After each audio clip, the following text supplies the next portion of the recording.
पुंडलिक वरदे हरिविठ्ठल श्री ज्ञानदेव तुकाराम. आता विश्वात्मके देवे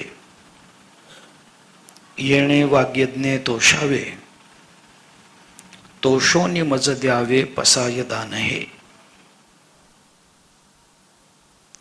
श्री सद्गुरु सेवा समिती पंढरपूर आणि मुंबई यांच्या वतीनं या वर्षी या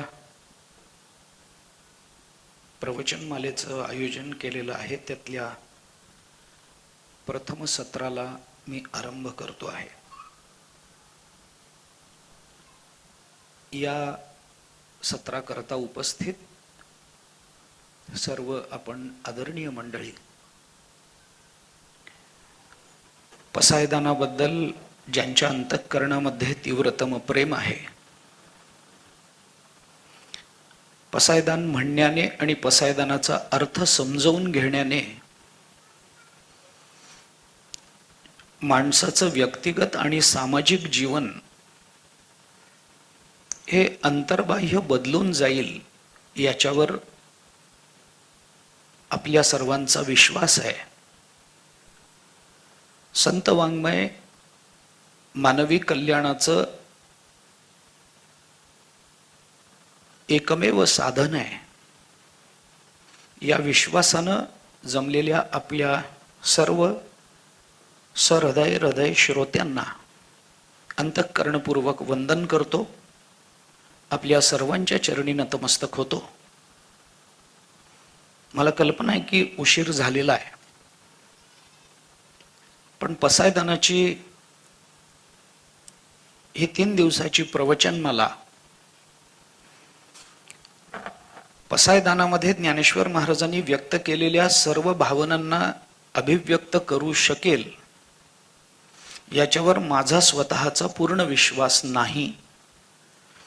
कारण कालाची मर्यादा आणि विषयाचं महत्व आणि व्यापकत्व या दोन्हीची गाठ बांधताना माझ्यासारख्या सामान्य व्यक्तीची जी धावपळ होणार आहे आणि ती आपल्या सर्व शहाण्या श्रोत्यांच्या साक्षीनं करावी लागणार आहे, याची भीती माझ्याही स्वतःच्या अंतःकरणात आहेच आहे.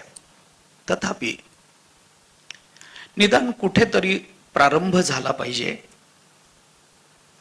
पसायदान पूर्ण नाही सांगून झालं तरी निदान पसायदानाची भूमिका तरी या निमित्तानं व्यक्त करता यावी, याकरता मी प्रयत्नशील राहणार आहे. आज, उद्या आणि परवा या साधारण आजचा 1 तास, उद्याचा 1.5 आणि परवाचा 1.5 अशा एकूण 4, 4.25, 4.5 तासांमध्ये 700 वर्षापूर्वीपासून चालत आलेलं, माणसाच्या अंतःकरणाला स्पर्श करणारं आणि ज्ञानोबारायांच्या अत्यंत व्यापक मनोदयाला शब्द माध्यमातून व्यक्त करणारं पसायदान सांगावं अशी आपण माझ्याकडून अपेक्षा करणं हेच मुळात आपलं सगळ्यांचं मोठेपण आहे. म्हणून पुनश्च आपल्या सर्वांसमोर नतमस्तक होतो. पसायदानाचा थोडासा विचार या निमित्तानं आपल्या समोर मांडण्याचा प्रयत्न करतो.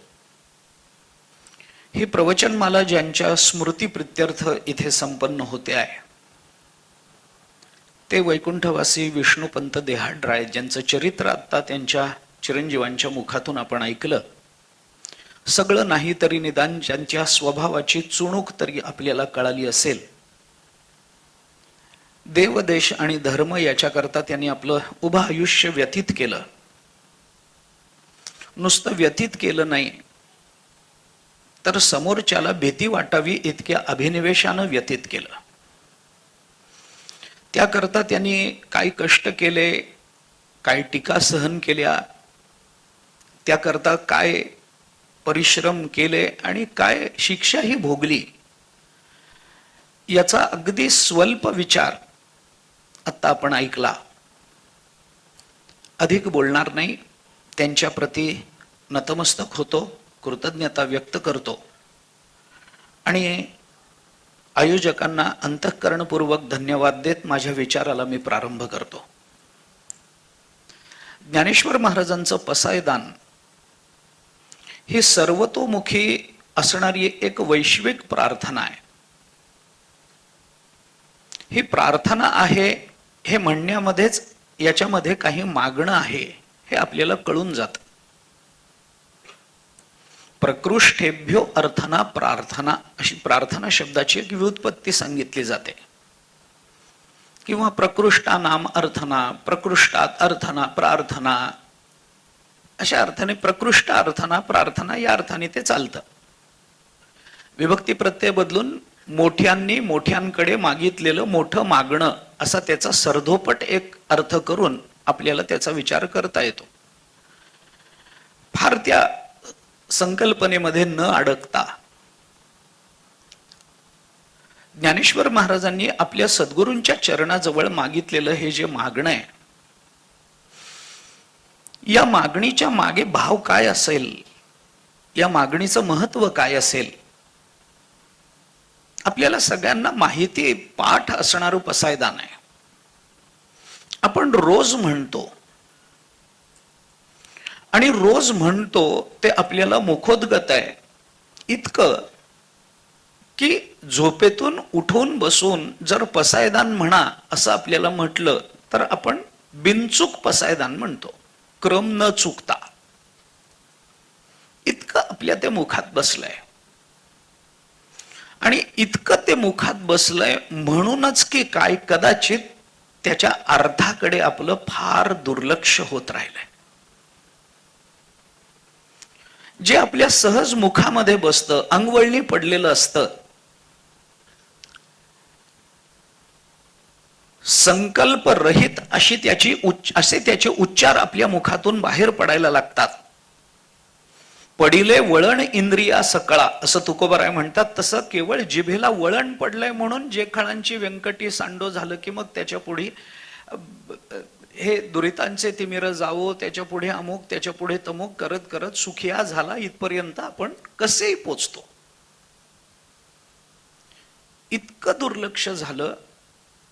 दुर्लक्ष झालं की अर्थाच्या संबंधाने आम्ही अनभिज्ञ तर राहिलोच, परंतु ज्या आत्यंतिक तळमळीपोटी, जगताच्या आत्यंतिक कल्याणापोटी ज्ञानेश्वर महाराजांनी हे मागणं आपल्या सद्गुरु चरणांजवळ मागितलं, त्या तळमळीकडे सुद्धा आमचं दुर्लक्ष झालं. अर्थाकडे तर झालंच, पण ती प्रार्थना ज्या भावनेतून उदयाला आली, शब्दरूपानं व्यक्त झाली, त्या भावनेकडे बऱ्याच अंशी आमचं दुर्लक्ष झालं. इतकं की पसायदान म्हणत असताना कोण उठलं, कोण बसलं, कोण निघून चाललं, काय झालं, कोण लाईट लावून गेलं, कोण दिवे बंद करून गेलं, हे इकडं तिकडं बघत बघत आम्ही पसायदान म्हणतो. अगदीच स्पष्टपणाने बोलायचं झालं तर ज्ञानेश्वरीचं पारायण झाल्यावर पसायदान म्हणून पारायणाची सांगता करण्याची संप्रदायाची रीती आहे. आणि पसायदान म्हणताना पारायण झाल्यावर पसायदान म्हणायचं. कशा करता म्हणायचं? काय नाही, पारायण झाल्यावर ग्रंथाला वस्त्र गुंडाळताना काहीतरी म्हणावं लागतं म्हणून पसायदान म्हणायचं. इतकं आम्ही त्याच्या अर्थाकडे दुर्लक्ष केलंय. ते पसायदान म्हणताना आम्ही कुठे पाहतो, काय म्हणतो, जे म्हणतो, जे आमच्या मुखातून बाहेर पडलं त्याचा खरा अर्थ आम्हाला कळला की नाही. हा अर्थ फक्त समाजाच्या कल्याणाकरता आहे का याच्या मागे तुमचं माझं कल्याण अंतर्भूत आहे. या व्यक्तिगत आणि सामाजिक या दोन्ही कल्याणांची जी बीजसूत्र या पसायदानामध्ये गुंफून ठेवली आहेत ज्ञानेश्वर महाराजांनी, त्या सूत्रांकडे, त्या बीजांकडेच आम्ही डोळेझाक करत असू तर ही तक्रार करण्यामध्ये कोणताही तात्पर्य नाही. ही तक्रार करण्यात काही अर्थ नाही की गेली 700 वर्षे आम्ही पसायदान म्हणतो आहोत, पण जे खळांची कुठे व्यंकटी सांडली, सत्कर्मी रती कुणाची वाढली, दुरिताचं तिमीर कुणाचं गेलं, ही तक्रार करण्याचा आपल्याला कोणताही नैतिक, आध्यात्मिक आणि सामाजिक अधिकार उरत नाही. ही भावना आपण आपल्या अंतरंगामध्ये स्पष्टपणानं जागृत ठेवली पाहिजे. मी आपल्याला आपण चुकतो आहोत याची जाणीव मुळीच करून देत नाही. तो माझा अधिकार नाही, ती माझी योग्यता नाही. परंतु 700 वर्ष झाली हे पसायदान या महाराष्ट्रामध्ये रोज म्हटलं जातं, अनेक वेळेला म्हटलं जातं, अनेकांकडून म्हटलं जातं. तरी सुद्धा पसायदानामध्ये या जगताच्या कल्याणाचं जे स्वरूप मांडलं गेलं त्या स्वरूपापर्यंत आपण कितपत पोचलो? खरंच त्या स्वरूपाची, त्या कल्याणाच्या स्वरूपाची आम्हाला प्राप्ती झाली की नाही? जर झाली असेल तर ती डोळ्याला दिसते की नाही? आणि झाली नसेल तर याच्यामध्ये कुठे प्रतिबंध निर्माण झालेत आणि कुठे दोष राहिलेत याचं अंतर्मुखून चिंतन करण्याची जबाबदारी सुद्धा पसायदान म्हणणाऱ्यावर सहजतेने येते. ही जाणीव आपल्या अंतःकरणात असावी याच्याकरता म्हणून थोडंसं स्पष्ट बोललो. मला कल्पना आहे की अनेकांना हे वाटू शकतं की पसायदानामध्ये 3 दिवस बोलण्यासारखं काय आहे. आणि हे खरंही आहे, कारण रचना इतकी सुलभ आहे, इतकी सुगम आहे आणि इतकी रसाळ आहे की ज्ञानेश्वर महाराजांच्या मुखातून बाहेर पडलेला शब्द हा अर्थाला घेऊन बाहेर पडत नाही, कधीच पडत नाही. मी ज्ञानेश्वर महाराजांच्या वचनाच्या आधारानेच बोलणार आहे, पण विस्तार करणार नाही आता. ज्ञानेश्वर महाराजांच्या मुखातून बाहेर पडलेला शब्द अर्थाला घेऊन कधीही प्रकट होत नाही, कारण या जगाच्या कल्याणाची ज्ञानेश्वर महाराजांची तळमळच इतकी आहे की त्यांचा अर्थ आधी बाहेर पडतो आणि त्याला अनुसरून त्यांचा शब्द प्रकट होतो. शब्दापाठी अवतरे कृपाथी हे ज्ञानोबराय बोलून दाखवतात. सामान्य मनुष्य काय होतं हा साहित्यशास्त्रामध्ये, व्याकरणामध्ये पुष्कळ चर्चेला गेलेला विषय. वक्तृत्व आणि साहित्य या दोन्ही क्षेत्रामध्ये या विषयाची पुष्कळ चर्चा आहे. मला ती चर्चा सांगायची नाही, पण त्याच्यातली गंमत नक्की सांगायची. वक्ता जेव्हा बोलतो तेव्हा ते बोलत असताना, ते वाक्य त्याच्या अंतःकरणामध्ये निर्माण होत असताना त्याच्या मनामध्ये आपल्याला नेमकं काय सांगायचं आहे हा अर्थ ध्वनित होतो आणि त्या अर्थाला अभिव्यक्त करणारी शब्दरचना मग त्याच्याकडून योजली जाते. हा सामान्य नियम आहे. मला काय म्हणायचंय हे जर मला माहिती नसेल तर मी काय म्हणतो याला किंमत नाहीये. मला काय म्हणायचं आहे हे मला सूर्यप्रकाशा इतकं स्पष्टपणाने कळलं पाहिजे. माझ्या अंतःकरणामध्ये मला काय म्हणायचं आहे हा अर्थ आधी येतो आणि त्याच्या नंतर मी शब्द योजना करतो. अर्थ उत्पत्ती आधी होते आणि शब्दोत्पत्ती नंतर होते. हा वक्त्याचा क्रम आहे. पण श्रोता नेमका त्याच्याकडे तोंड करून बसलेला असल्यामुळे ही प्रक्रिया श्रोत्यांच्या बाबतीत नेमकी विरुद्ध होते. श्रोत्यांच्या कानावर आधी शब्द पडतो आणि मग त्याच्या अंतःकरणामध्ये अर्थाची उत्पत्ती होत असते. हा जो क्रम बदलला, अर्थ आणि शब्द, शब्द आणि अर्थ, जिथे शब्दाला प्राधान्य देऊन अर्थ समजावून घेतला जातो ते श्रोत्याचं लक्षण होतं आणि अर्थाला प्राधान्य देऊन योग्य शब्दरचना नंतर केली जाते तो वक्त्याचा धर्म होतो. हे वक्त्याचं लक्षण होतं. आणि असं हा साहित्यामध्ये फार मोठा विषय आहे. तो विषय जरी मोठा असला तरी आत्ता आपल्याला विचारात घ्यायचा नाही. मला सांगायचंय असं की ज्ञानेश्वर महाराज जेव्हा बोलतात तेव्हा त्यांच्या मुखातून बाहेर पडलेला शब्द आपल्या कानावर शब्द पडल्यानंतर अर्थाची उत्पत्ती करून देतो नाही. हा क्रम ज्ञानेश्वरीच्या बाबतीत मोडून पडलाय. ज्ञानेश्वर महाराजांची कृपा आधी आपल्या कानावर पडते, आपल्या जीवनावर होते, त्यांचा अर्थ आधी आपल्या जीवनामध्ये प्रकट होतो आणि मग त्यांचा शब्द आपल्या जीवनामध्ये येतो. त्याचं कारण हे आहे, अगदी भावनेने बोलायचं झालं, शुद्ध सांप्रदायिक भूमिकेतून जरी बोलायचं झालं तरी ज्ञानेश्वर महाराजांचा शब्द सद्भावानं श्रवण करण्याकरता सुद्धा आधी ज्ञानेश्वर महाराजांची कृपाच व्हावी लागते. हे इतकं सरळ आहे, इतकं सहज आहे.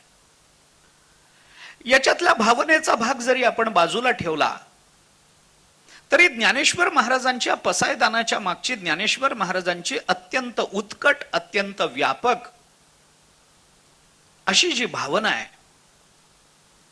या भावनेकडे आपलं लक्ष वेधलं गेलं पाहिजे आणि त्या भावनेकडे, त्या अर्थाकडे आपलं लक्ष जावं याच्याकरता म्हणून आपल्याला ज्ञानेश्वर महाराजांच्या मुखातून बाहेर पडलेल्या शब्दाचा अर्थ स्पष्टपणाने, निसंदिग्धपणाने आपल्याला कळला पाहिजे. म्हणून या 3 दिवसामध्ये पसायदानाच्या प्राकट्याच्या मागे ज्ञानेश्वर महाराजांची भावना किती व्यापक आहे हे मला सांगता येणार नाही, कारण त्या व्यापकत्वाचं अनुमान करावं इतकी बुद्धी वक्त्याकडे नाही आहे. आपण अनुमानानं सुद्धा ज्ञानोबारांच्या अंतःकरणाची सखोलता जाणू शकत नाही, इतकं ते सखोल आहे. परंतु निदान त्या सखोलतेकडे आपली प्रवृत्ती व्हावी याच्याकरता म्हणून या 3 दिवसामध्ये मला फक्त ज्ञान या पसायदानाच्या शब्दांचा अर्थ जर भिन्न रूपानं आपल्या समोर ठेवता आला तर मी माझं सद्भाग्य समजेन. हे पसायदान आपलं दुर्लक्ष झालं, पाठ आहे म्हणून दुर्लक्ष झालं. हरिपाठाच्या बाबतीत असंच झालं. नामस्मरणाच्या बाबतीत बहुतांश वेळेला असाच अनुभव लोकांना येतो. संत मुखातून, गुरुमुखातून, ग्रंथातून ज्या वेळेला एखाद्या नामाचा उपदेश आपल्याला प्राप्त होतो तेव्हा ते नाम सुरुवातीला घेताना मनुष्य जेवढा सजग असतो तेवढं ते नाम मुखामध्ये बसलं की ती सजगता तेवढी टिकत नाही. हा आपला सगळ्यांचा अनुभव आहे. मग ते अंगवळणी पडलं, ते तोंडवळणी पडलं की मग ते येत राहतं. आता त्याच्याकडे हेतुपुरस्सर लक्ष द्यायचं कारण राहिलं नाही आणि मग ते सहजतेनं यायला लागतं. त्याच्या अर्थाकडे दुर्लक्ष होतं, कारण ते आपलं असतं, त्याच्यावर आपलं प्रेम बसलेलं असतं. संकल्प न करता त्याची अभिव्यक्ती होते. संस्कृतामध्ये या अर्थाचं सुभाषित आहे, अतिपरिचयात अवज्ञा संतत गमनात अनादरो भवती मलये भिल्ल पुरंदरी चंदन तरुकाष्ठम इंधनम कुरुते, असं म्हटलंय. अतिपरिचयात विस्तार करायचा नाही आहे, पण अतिपरिचयात अवज्ञा संतत गमनात अनादरो भवती. अतिपरिचय झाला की अनादर होतोच. अतिपरिचयाने मनुष्य त्याला सहज घेतो, अतिपरिचयाने मनुष्य त्याला गृहीत धरतो. आणि जेव्हा तत्व गृहीत धरली जातात तेव्हा ती तत्व परिणामकारक ठरत नाहीत. तत्वांना गृहीत धरून समाज बदलत नसतो. तत्वांकडे हेतुपुरस्सरतेनं बघावं लागतं. आणखीनही विचार मला पुढे या संबंधामध्ये करायचा आहे. एक भूमिका म्हणून मी फक्त मांडतो. अतिपरिचयात अवज्ञा संतत गमनात अनादरो भवती. कशा पद्धतीनं? मलये भिल्ल पुरंदरी चंदन तरुकाष्ठम इंधनम कुरुते. मलय पर्वतावर राहणारी भिल्लाची बायको पाणी तापवायला सरपण म्हणून सुद्धा चंदनाचंच लाकूड जाळते. किंवा थोडंसं आत्ताचं ताजं उदाहरण जर द्यायचं झालं तर लोके प्रयागवासी कूपे स्नानम समाचरे. आता प्रयाग जरा जास्त लोकांच्या डोळ्यासमोर आहे, त्यामुळे ते उदाहरण जरा ताजं होईल. लोक इथून प्रयागला गेले स्नानाकरता, एरवी जातात त्रिवेणी संगमावर स्नान करण्याकरता, गंगेत स्नान करण्याकरता. परवा किती लोक गेले त्याचा आकडा केवढा सांगितला गेला, आणि ते खरं आहे. इतके लोक जमले स्नानाकरता. इथून तिथपर्यंत जाणारे कोट्यावधी लोक तिथे गेले, स्नान केलं, त्यांनी स्वतःच्या जीवनाला धन्यता दिली, आनंदाचा अनुभव घेऊन परत आले. त्याच्याकरता जाण्याकरता त्यांना 7-8 दिवस लागले. तिथं 2 किलोमीटरचं अंतर चालण्याकरता 12 तास लागले. अमुक झालं, तमुक झालं, हे सगळं खरं आहे. इतके कष्ट सोसले, हेही मान्य आहे. पण प्रयाग क्षेत्रामध्ये राहणारा स्थानिक माणूस मात्र घरच्याच विहिरीवर आंघोळ करतो, हे आश्चर्य आहे. लोके प्रयागवासी कूपे स्नानम समाचरेत. का?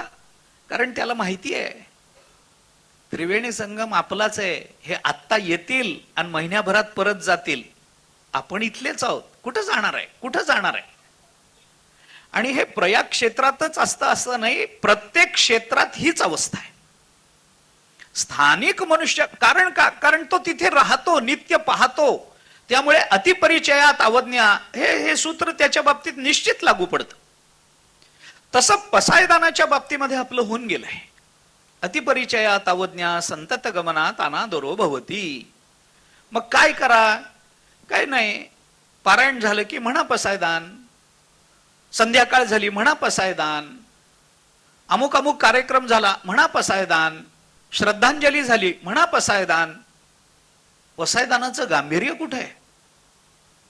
म्हणू नये का? अवश्य म्हणावं. ही प्रार्थना आहे, कोणत्याही वेळेला म्हणावी. आणि ती ज्ञानोबरायांनी केलेली प्रार्थना आहे. कुणीही म्हणावी, कोणत्याही वेळेला म्हणावी, योग्य आहे.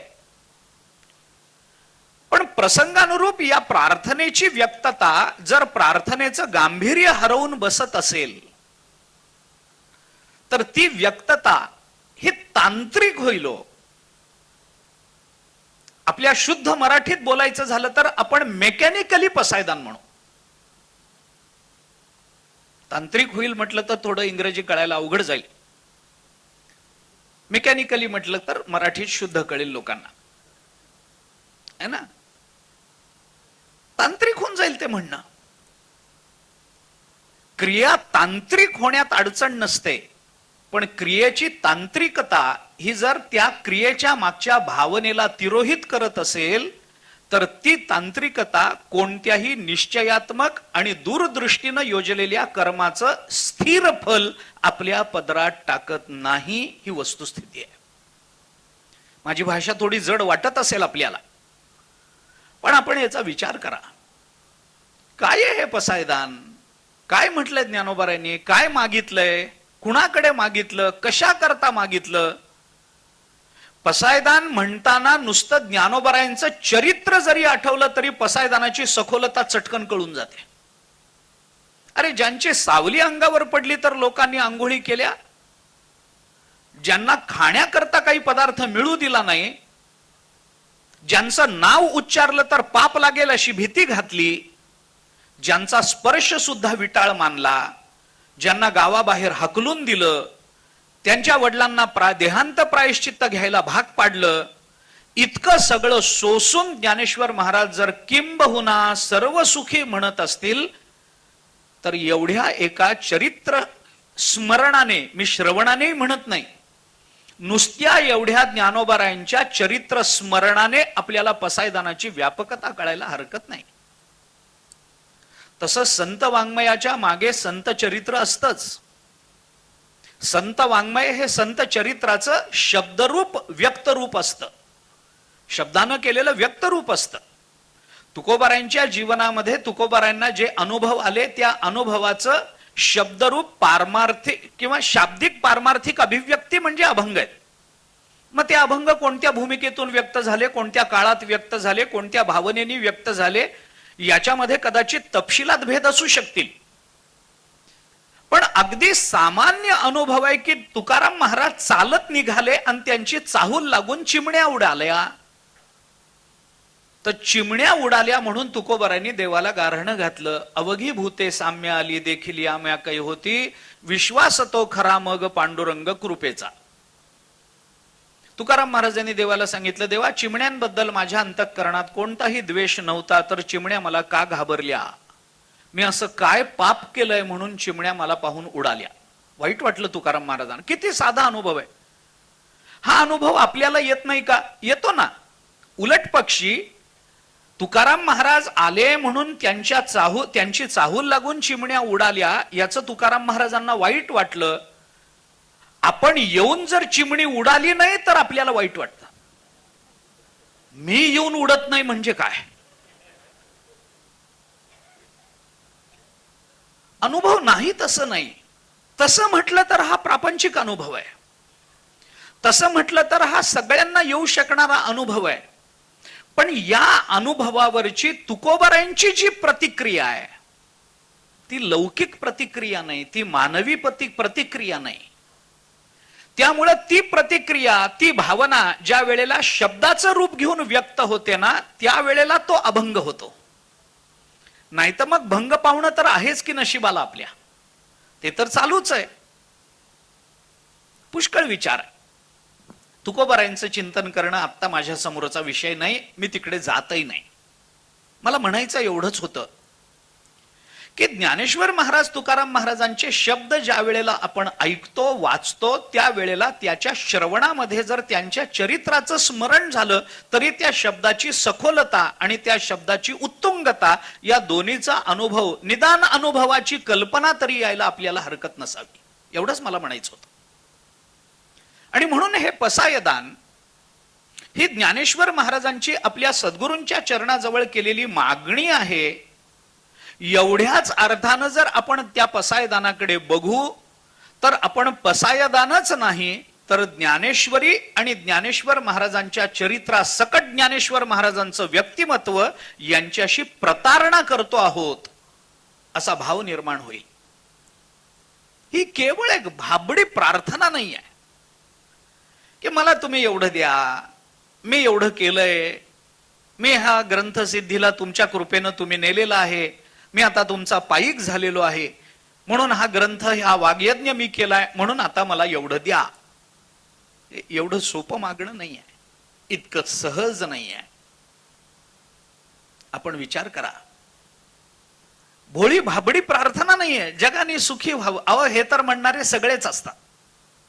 मी काय सांगू आपल्याला, म्हणजे थोडस स्पष्ट बोलतो, मला क्षमा कराल आपण, पण ज्या वेळेला काही चिंतनाने, काही श्रवणाने अथवा काही वाचनाने माणसाच्या ठिकाण अंतःकरणातल्या सत्वगुणाची वृद्धी होते आणि त्या सत्वशीलतेचा अनुभव ज्या क्षणामध्ये माणसाला यायला लागतो त्यावेळेला सगळ्या सत्वशील माणसाची हीच भावना असते, काय नाही हो, सगळ्यांनी चांगलं राहावं, सगळ्यांनी सुखात राहावं, सगळ्यांना आनंद मिळावा, किती छान आहे जग, अमुक. हे कधी आहे?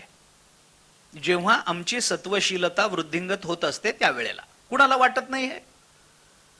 तुम्ही कोणत्याही माणसाला हे विचारा, हा त्यांनी जर सांगितलं की सगळ्यांचं चांगलं व्हावं पण माझ्यापासून सुरुवात व्हावी, तर मग सत्वगुणापेक्षा त्याचा रजोगुण प्रबल होतो आहे हे समजा.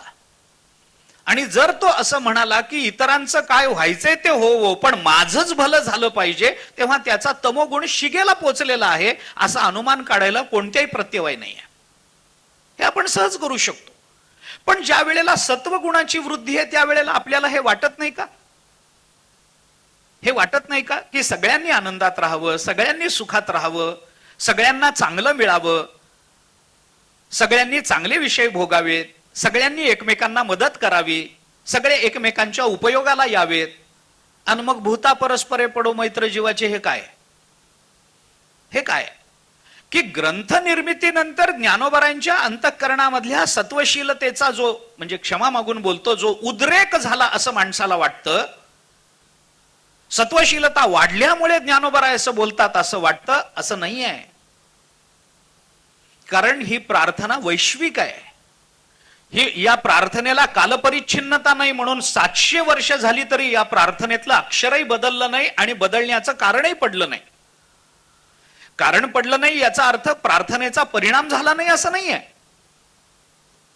पण अजूनही ती प्रार्थना तेवढीच संयुक्तिक वाटते, तेवढीच चपखल वाटते, तेवढीच परिपूर्ण वाटते, तेवढीच व्यापक वाटते, तेवढीच आपली वाटते, तेवढीच स्नेहाळ वाटते. याबद्दल आपल्या अंतःकरणात कधीतरी विचार यायला हवा. ज्ञानेश्वर महाराजांचं हे मागणं, त्याला इंग्रजीमध्ये एक शब्द आहे, काय सगळ्यांचं चांगलं व्हावं, माझंही चांगलं व्हावं, चांगलं होईल, सगळं व्यवस्थित होईल, याला इंग्रजीमध्ये विशफुल थिंकिंग असं म्हणतात, है ना? Wishful thinking. पसायदान म्हणजे ज्ञानेश्वर महाराजांचं विशफुल थिंकिंग आहे का, की असं घडावं, असं व्हावं, खळांची व्यंकटी सांडावी, सत्कर्मी रती वाढावी, सर्व भूतमात्रांचं एकमेकांमध्ये प्रेम, जीवाचं प्रेम निर्माण व्हावं, मैत्र निर्माण व्हावं, आमचं दुरिताचं तिमिर जावं, असं करत करत करत करत जो जे वांछिल तो ते लाहो, आणि त्याही पेक्षा पुढे जाऊन अंत तो गतवा. सगळ्यात शेवटी ज्ञानेश्वर महाराजांनी मागितलं ते दृष्टादृष्ट विजये होवावेजी. सगळ्यांचा दृष्टादृष्टावर विजय मिळावा सर्वांना. हे विशफुल थिंकिंग आहे का? एक स्वप्न आहे का? जगतामध्ये सगळं चांगलं व्हावं अशी जी सद्भावना सत्वशील माणसाच्या अंतःकरणामध्ये निर्माण होते, तेवढंच महत्व पसायदानाचं आहे का? तर असं नाही आहे. असं नाही आहे. मी त्याचं एक पसायदानाच्या भूमिका फक्त मी आपल्याला सांगतो. पसायदानाला आपण गांभीर्यानं घ्या एवढीच माझी विनंती आहे. पसायदान पाठ आहे, पसायदान ही आपली प्रार्थना आहे, हे सगळं खरं आहे. पण त्याला गांभीर्याने घ्यावं तरच या पसायदानाचा काहीतरी परिणाम वृत्तीवर होण्याची शक्यता आहे, एवढंच मला सांगायचंय. मी थोडंसं पुढे बोलतो. ज्ञानेश्वर महाराजांच्या अंतःकरणामध्ये जीवाच्या कल्याणाच्या ज्या भूमिका या वेदांत विचारानं, गुरुकृपेनं, भगवत कृपेनं सुनिश्चित झालेल्या आहेत, त्या कल्याणाच्या भूमिका एका विशिष्ट क्रमानं ज्ञानेश्वर महाराजांनी पसायदानामध्ये मांडल्या. हे पसायदान इतकं विलक्षण आहे.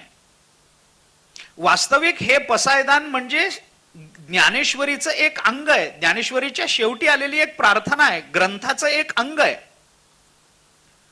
पण ग्रंथामध्ये येऊन सुद्धा ग्रंथापेक्षा वेगळेपणाने मिरवण्याचं जे भाग्य फार कमी प्रार्थनांना मिळालं, त्याच्यातली अग्रेसर प्रार्थना म्हणजे पसायदान आहे. ती ग्रंथातच आहे, पण ग्रंथापेक्षा वेगळेपणाने ती मिरवतीये. ग्रंथात राहून सुद्धा वैलक्षण्य सिद्ध करणं, ग्रंथामध्ये राहून ग्रंथाचं एक अंग होऊन सुद्धा स्वतःचं व्यावर्तकत्व सिद्ध करणं, हे पुण्य या प्रार्थनेच्या मागे उभं आहे. तसं जर बघितलं तर भगवद्गीता सुद्धा महाभारताचं एक अंग आहे. भीष्म पर्वामध्ये भगवद्गीता प्रकट झाली, पण महाभारतापेक्षा स्वतंत्र ग्रंथ रूपत्वाचं स्थान तिला मिळालं ना. गीता आपण स्वतंत्र ग्रंथ मानतो, वास्तविक ती महाभारताचं एक अंग आहे. पण महाभारताचं एक अंग असूनही जर भगवद्गीता स्वतंत्र ग्रंथ म्हणून या जगताच्या समोर आली असेल, तर त्याच्या पाठोपाठ माझ्या तरी माहितीप्रमाणे पसायदानाशिवाय दुसरा अपवाद माझ्या तरी माहितीप्रमाणे मला दिसत नाहीये. भगवद्गीता झाली भगवान श्रीकृष्णांच्या काळामध्ये, आणि ज्ञानेश्वरीतलं पसायदान द्वापार युग ते कलियुग या युगांतराचा विचार जर आपण केला तर एवढ्या मोठ्या कालावधीमध्ये ग्रंथाचं अंग असूनही स्वतंत्र मान्यता प्राप्त होणं, याचा एकही दुसरा अपवाद माझ्या तरी माहितीत नाहीये. कदाचित आपलं वाचन जास्त असेल, आपला अभ्यास जास्त असेल, तर मी चुकत असेल तर मला आपण दुरुस्त करू शकता. आपलं व्यासंग जास्त असेल, आपल्याला माहिती असेल कदाचित तर, परंतु माझ्या तरी माहितीप्रमाणे पसायदानाशिवाय दुसरा अपवाद मला दिसत नाही आहे. ग्रंथातच आहे. पसायदान काय वेगळं आलं का? नाही. इतक्या सहजतेनं ते ग्रंथामध्ये आलं की सगळी ज्ञानेश्वरी सांगून झाल्यानंतर ज्ञानेश्वर महाराजांनी आपल्या सद्गुरूंच्या चरणाजवळ प्रार्थना केली की तुमच्या कृपेनं मी हे सगळं केलंय, तुमच्या आज्ञेने मी हे सगळं सिद्ध केलंय, आणि हे जे सिद्ध केलं ते माझ्याकडून जरी केलं गेलेलं असलं तरी याच्या मागे तुम्ही आहात, तुमचं सामर्थ्य आहे. आणि मग माझं काय आहे? तर माझं काही राहिलेलं नाही. मी आता तुमचा एक पाईक म्हणून राहिलेलो आहे. पसायदान सुरू होण्याच्या आधीची ओवी आपण वाचा. किंबहुना तुमचे केले धर्म कीर्तन हे सिद्धी नेले, येथ माझे जी उरले पाईक पण आता विश्वात्मके देवे. इतक्या सहजतेनं ते पसायदान या ग्रंथामध्ये व्यक्त झालंय. तुमची सेवा केली, त्याचं पाईकत्व मला प्राप्त झालं, आणि ते पाईकत्व आलं म्हणून मला मागण्याचा अधिकार राहतो, म्हणून मी तुमच्याकडे हे मागतोय. ती भूमिकाही अजून बोलतो. मी म्हटलं तसं खरंच वेळ माझ्या हातामध्ये कमी आहे.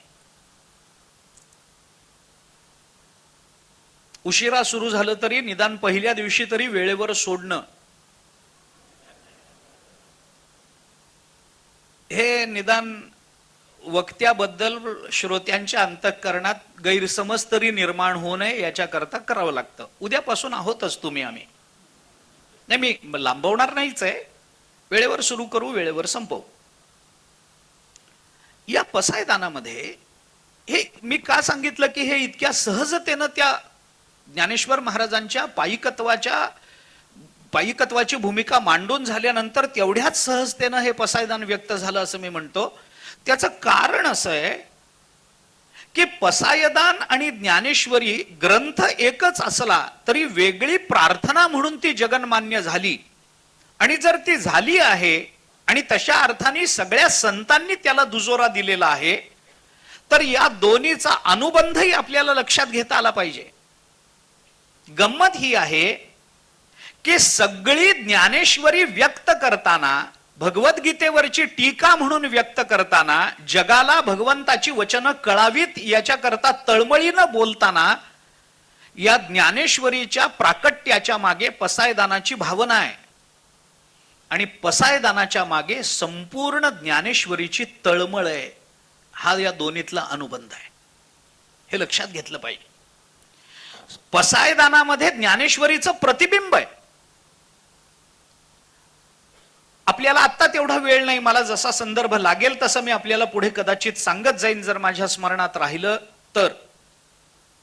परंतु पसायदानाच्या प्रत्येक ओवीच्या मागे ज्ञानेश्वरीचे अनेक संदर्भ, ओव्यांची अक्षरशः मालिका उभी असते. पसायदानाची एक ओवी मी आपल्याला अगदी आता आठवलंच म्हणून सांगतो. तया सत्कर्मी रती वाढो. सत्कर्मी रती वाढो हे तीनच शब्द ज्ञानेश्वर महाराजांनी वापरलेत. तया हे सर्वनाम आत्ता आपण बाजूला ठेवूया. जे खळांची व्यंकटी सांडो तया हे बाजूला ठेवूया. पण सत्कर्मी रती वाढो ही तीनच शब्द आहेत. पण या तीन शब्दाच्या मागे तिसरा, चौथा आणि पाचवा हा ज्ञानेश्वरीतला अध्याय उभा आहे. तीन शब्दाच्या मागे तीन अध्याय उभे आहेत.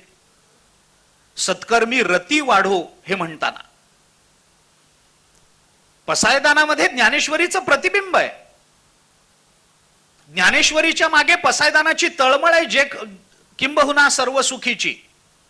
त्यामुळं पसायदानाच्या प्रत्येक ओवीच्या मागे ज्ञानेश्वरीतले अनेक संदर्भ, ज्ञानेश्वरीतल्या अनेक ओव्या त्या पसायदानाच्या भावनेच्या परिपुष्टीकरता उभ्या आहेत. याचं कारण सांगून जातो.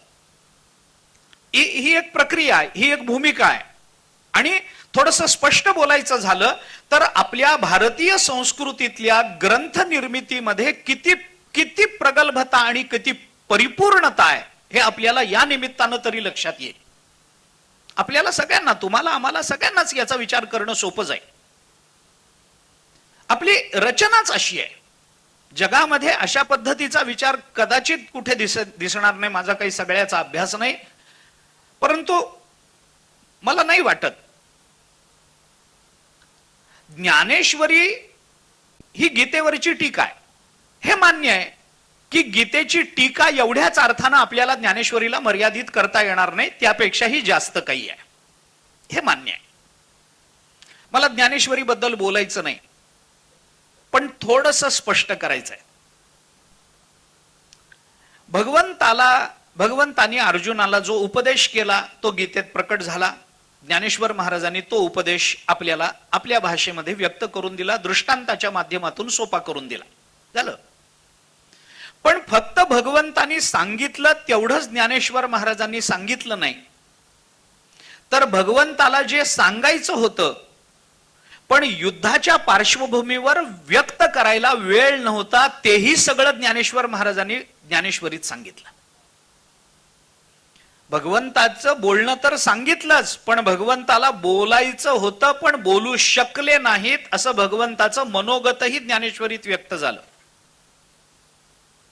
याच्याही पुढे अजून थोडस स्पष्ट बोलतो. पाहिजे तर ज्ञानेश्वरीच्या संबंधातला माझा अभिनिवेश म्हणा, काही म्हणा, पण स्वामी वरदानंद भारतीने याबाबत एक फार सूचक वाक्य दिलंय.